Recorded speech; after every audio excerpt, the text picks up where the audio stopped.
시청자 여러분 안녕하십니까? TJB 8시 뉴스 시작합니다. 지난 2월 대전의 한 초등학교에서 고 김하늘 양을 무참히 살해한 교사 명재환에 대한 첫 재판이 열렸습니다.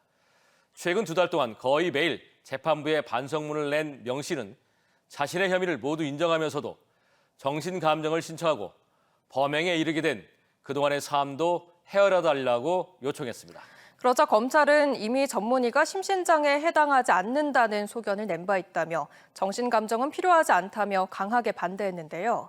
김양의 유족 측도 진정성 없는 감형 시도라고 강력하게 반발하며 명 씨에 대한 엄벌을 촉구하는 3,500여 명의 탄원서를 재판부에 제출했습니다. 보도에 김소영 기자입니다.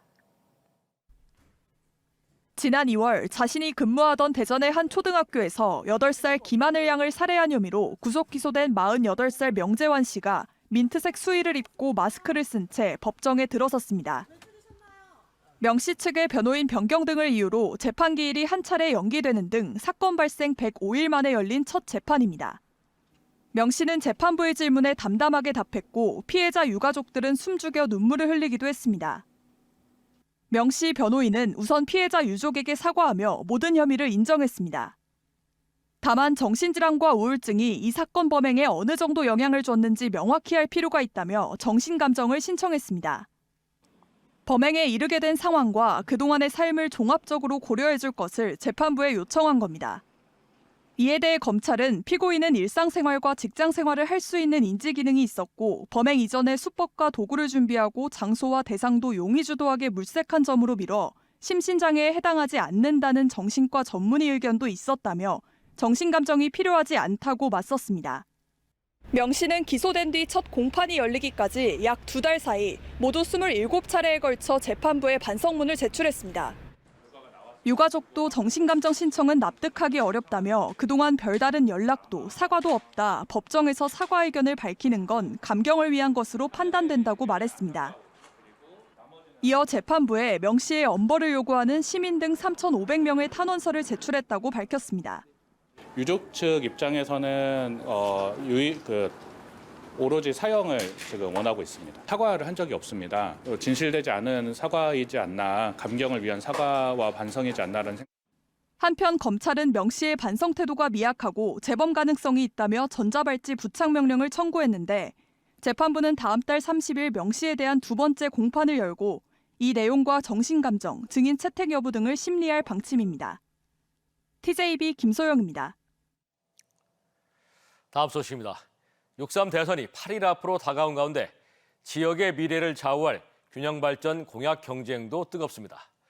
민주당 이재명 후보는 전국의 행정구역을 통합하는 5극 3특이란 구상 아래 국가 균형발전의 새 틀을 제시했고 국민의힘 김문수 후보는 지방분권 개헌을 통해 지방정부 권한을 대폭 강화하겠다고 약속했는데요. 하지만 실현 가능한 실행 계획인지와 재정 확보 방안은 여전히 과제로 남아있어 유권자들의 신중한 판단이 요구됩니다. 조혜원 기자입니다.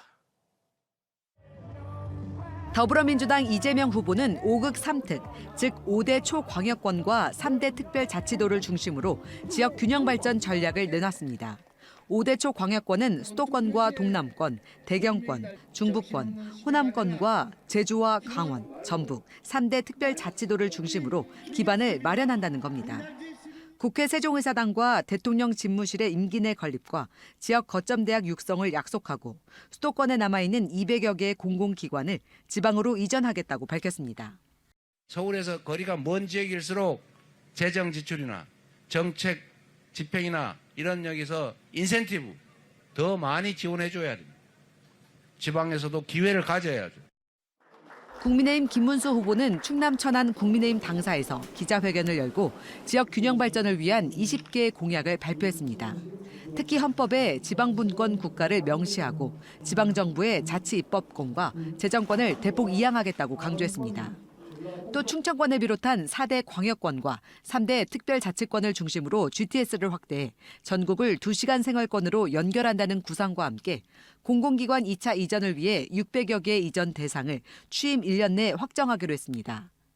수도권에 남아있는 중앙행정기관을 세종시로 이전했습니다. 여성가족부, 법무부, 기부고도청, 원자력 안전위원회, 방송통신위원회, 국가인권위원회, 개인정보보호위원회, 국가교육위원회 등을 지방으로 신속하게 이전하겠습니다. 개혁신당 이준석 후보는 법인세의 일부를 지방세로 전환해 지자체의 재정 자율성을 높이는 방안을 제시했습니다. 또 공공기관 이전보다는 지역의 특성에 맞는 산업 유치를 약속했습니다. 지역에는 지역의 특성에 맞는 산업 발전이 이루어져야 된다 이렇게 생각하고요. 저는 공공기관 이전보다도 조금은 지역의 특성에 맞는 어떤 산업이나 이런 걸 유치한다면. 민주노동당 권영국 후보는 지역 공공은행을 설립해 중소기업과 소상공인의 맞춤형 금융 지원을 약속했습니다. 각 후보들이 지역 균형 발전 공약을 제시하고 있지만 구체적인 실행 로드맵이나 재원 조달 방안이 부족하고 법률 개정과 정치적 합의 등 현실적 제약도 많습니다. 단순한 선거용 약속에 그치지 않고 지역 발전이라는 실질적 성과로 이어질지 유권자들의 현명한 판단이 필요한 시점입니다. TJB 조혜원입니다. 김태흠 충남지사는 민주노총의 입장을 대변하는 민주당 이재명 후보로는 현재 경제 위기를 해결하기 어렵다며 강하게 비판했습니다. 김 지사는 인도네시아 자카르타에서 열린 중소기업 수출 지원 행사 방문 자리에서 경제 위기 극복을 위해 기업과 시장에 유연하게 대응할 대통령이 필요하다며 반기업적 성격이 강한 후보로는 한국 경제를 살릴 수 없다고 강조했습니다. 김 지사는 이와 함께 민주당이 국회를 무시하고 사법부까지 장악하려 한다며 히틀러 정권 같은 국가가 될 수도 있다고 주장했습니다. 더불어민주당 충남도당은 최근 서산과 태안에서 잇따라 발생한 이재명 후보 벽보 훼손에 대해 민주주의에 대한 도전이자 정치 테러에 준하는 중대 범죄라고 규탄했습니다. 이어 경찰은 철저한 진상규명으로 범인을 추적해 사법 처리하고 선거관리위원회도 공직선거법 위반으로 이 사건을 엄중 고발해 강력한 예방 조치에 나설 것을 당부했습니다. 민주당 측은 서산시 해미면과 성림동, 독립문동 등지에서 전체 출마 후보의 벽보 훼손 6건과 이재명 후보만 훼손된 벽보 6건 등 모두 12건이 신고됐다고 밝혔습니다. 대전에서 지난해에 이어 올해도 성소수자들에 대한 차별과 혐오를 반대하는 퀘어 문화축제가 열립니다. 하지만 기독교계와 학부모 단체들을 중심으로 퀘어 문화축제 개최에 반대하는 목소리도 여전해서 축제 진행 과정에서 양측의 물리적 충돌에 대한 우려도 나옵니다. 이수복 기자입니다. 꾀금지법을 제정하라! 지역 시민단체들이 다음 달 7일 대전 소재동에서 퀴어 문화축제 개최를 예고했습니다. 지난해 7월 충청권 처음으로 퀴어 문화축제가 열린 데 이어 올해로 두 번째입니다. 퀴어 문화축제는 게이와 레즈비언, 트랜스젠더 등 성소수자들이 성다양성 인정과 연대, 차별금지법 제정 등을 외치는 행사입니다. 이들은 축제를 앞두고 성소수자에 대한 혐오와 차별이 여전하다며 축제 자체가 차별에 저항하는 움직임이라고 정의했습니다. 성소수자, 여성, 이주민, 장애인 차별에 저항하고 우리 좀 더 나은 세상이 돼보자 이렇게 외치신 분들이 많았던 것으로 알고 있어요. 그만큼 대전 지역에서도 성소수자 차별과 혐오에 맞서서 광장에 나와서 우리의 존재를 드러내고 1시간 뒤 같은 장소에서 이 같은 퀴어 문화 축제 개최를 반대하는 기독교, 학부모 단체들의 기자회견도 이어졌습니다. 퀴어 행사 반대한다! 반대한다! 반대한다! 이들은 다른 퀴어 축제에서 과다 노출된 의상을 입고 자위기구를 판매하는 등 왜곡된 성관념이 미성년자에게 그대로 노출됐지만 순수한 문화축제로 포장하고 있다 비판했습니다.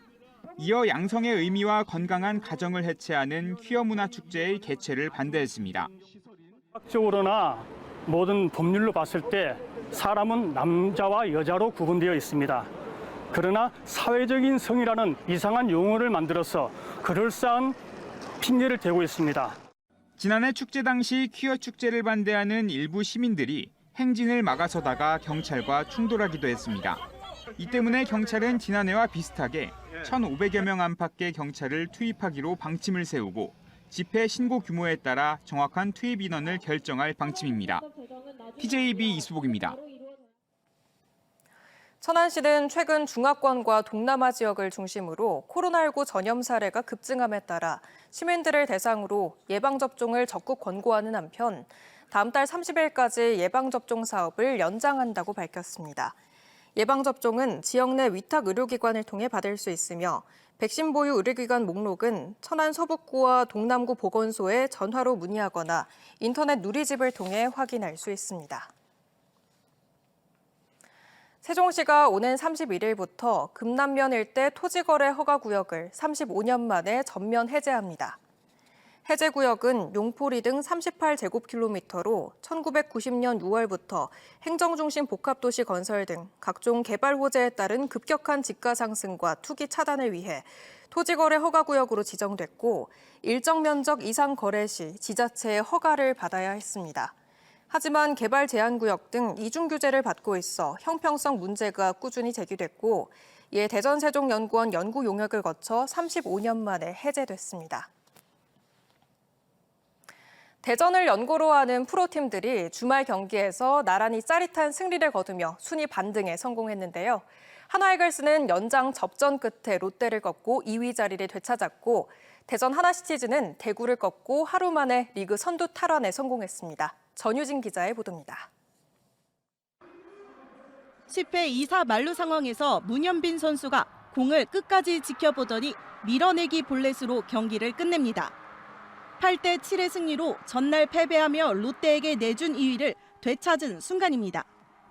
하나는 플로리얼의 홈런과 노시안의 3전 홈런으로 2회부터 6대 0으로 앞서갔지만 롯데의 매운맛 타선에 경기 내내 긴장을 늦출 수 없었습니다. 5회에 동점을 허용한 데 이어 9회에서 롯데의 동점 홈런을 맞으며 승부는 연장전까지 이어졌지만 끈질긴 출루로 상대 투수를 흔들며 짜릿한 승리를 쟁취했습니다.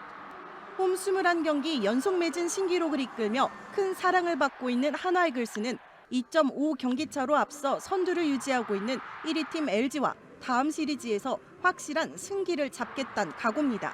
오늘 이기면서 2등 다시 또 되찾아오고 이제 다음 시리즈에서 1등 팀 LG랑 하는데 더 좋은 분위기로 갈 수 있을 계기가 될 것 같아가지고.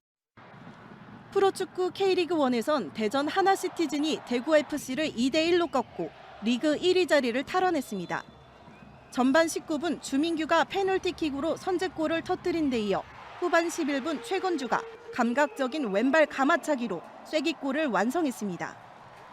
경기 막판 대구의 한 골 추격에도 집중력을 잃지 않은 대전은 승점 31점을 기록, 하루 전 전북에 내줬던 선두 자리를 되찾았습니다.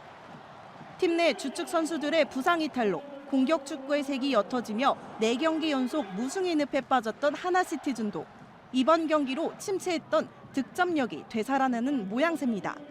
요즘 근래에 승리가 없었어가지고 정말 승리가 절실한 상황이었는데 오늘 팀에 도움이 될 수 있게 경기를 뛴 것 같고 경기 이겨서 기분이 너무 좋은 것 같습니다. 하나이글스는 내일부터 LG와의 3연전을 통해 1위 공략에 하나시티즈는 내일 리그 5위인 포항 스틸러스를 상대로 1위 수성에 나섭니다. TJB 전유진입니다. 한화이글스가 올 시즌 제2홈구장인 청주야구장에 홈경기를 배정하지 않기로 최종 결정했습니다. 청주시 등에 따르면 한화이글스는 최근 청주야구장의 노후시설에 따른 선수 부상 위험과 경기력 저하, 팬 접근성 어려움 등을 이유로 경기 배정이 어렵다는 내용의 입장문을 청주에 보냈습니다. 이에 따라 한화이글스의 정규 시즌 72경기와 올스타전은 모두 대전 한화생명 볼파크에서 열릴 전망입니다. 대전과 세종 기업들의 베트남 진출을 돕는 TJB 베트남 비즈니스 파트너스 매칭데이가 오늘 베트남 호치민시에서 열렸습니다. 이번 행사에는 대전 10개 기업과 세종 4개 기업, 베트남 55개 기업의 바이어가 참석했으며 첫날부터 베트남 현지 기업들과 여러 건의 MOU를 체결하는 등 성과를 냈습니다. 행사 기간 동안 베트남 기업과의 수출 상담회와 비즈니스 설명회, 현지 시장 조사 등이 함께 진행되며 오는 28일까지 계속됩니다. 충남도와 인도네시아 자카르타시가 경제 협력을 본격화하면서 기업 교류와 경제 파트너십을 지속적으로 확대해 나가기로 했습니다. 김태흠 충남도지사는 자카르타에서 열린 기업인 포럼에 참석해 충남 기업의 우수한 기술력과 제품을 소개하고 현지 바이어들과 교류 확대를 당부했습니다. 이번 포럼은 양지역의 자매도시 협력 의향서 체결을 앞두고 진행됐으며 자카르타주 부지사는 충남과의 협력이 혁신과 지역사회 발전의 계기가 될 것이라고 밝혔습니다. 대전시가 청렴의식 확산을 위한 2025년 청렴 골든벨 행사를 처음으로 개최했습니다. 대전시청 대강당에서 공직자 500여 명이 참여한 가운데 청탁금지법과 행동강령 등 청렴 관련 내용을 퀴즈 형식으로 풀며 청렴 실천 의지를 다졌습니다. 시는 하반기에도 청렴 라이브 등 다양한 참여형 교육을 이어가며 청렴 문화를 조직 전반에 뿌리내리도록 한다는 방침입니다.